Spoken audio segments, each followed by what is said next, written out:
সত্যের জয় হয়েছে। আমি জননেত্রী শেখ হাসিনা ধন্যবাদ জানাই, মাননীয় প্রধানমন্ত্রীকে ধন্যবাদ জানাই। আসলে ওনার নেতৃত্বে বাংলাদেশে বিচার বিভাগ স্বাধীন এবং হাইকোর্টের প্রতি কৃতজ্ঞতা জানাই।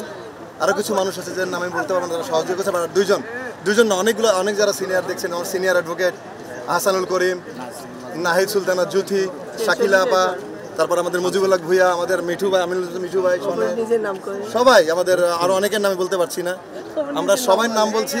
এই মানুষগুলো আমাকে ভালোবাসে এবং ন্যায় বিচার পেয়েছি না। নীরব একটা কথা আছে না যে বিচারের মানে নিভৃতে কাজ ছিল। সত্যিকারের নির্বাচিত হয়েও বসতে পারছিলাম না। অন্যায়ভাবে আমাকে, অবৈধভাবে আমাকে আমার চেয়ার থেকে আমাকে সরিয়ে যে একটা পরিকল্পনা এবং যে একটা বাজে দৃষ্টান্ত করেছিল আমার আপিল, আমি সেটাকে খুবই কি বলবো, আমি একদম মর্মাহত হয়েছিলাম। তো আজকে সেই মহামান্য হাইকোর্ট তার সঠিক রায় দিয়েছে, বিচার সত্য ন্যায় বিচার হয়েছে। ন্যায় বিচারের যে আমি পেয়েছি, আমি আইনের প্রতি শ্রদ্ধাশীল। শিল্পীর আমার পাশে ছিল, নাহলে আমি ভোট দিয়ে নির্বাচিত হলাম কেন?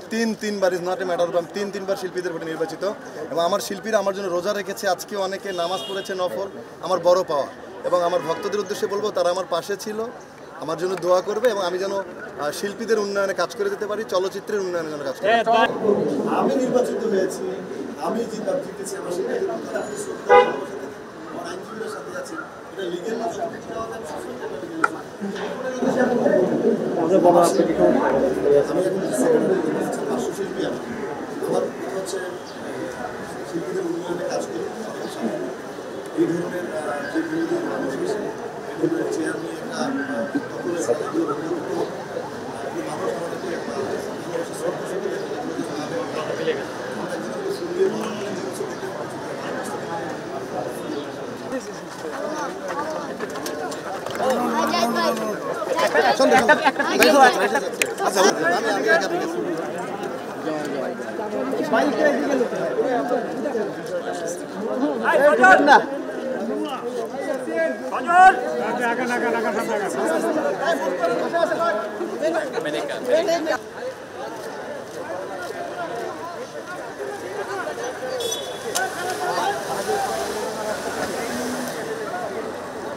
সংবাদ, ফিচার ও অনুষ্ঠানের জন্য ভিজিট করুন সংবাদ প্রকাশের ওয়েবসাইট এবং যুক্ত থাকুন ফেসবুক পেজ ও ইউটিউব চ্যানেলের সঙ্গে।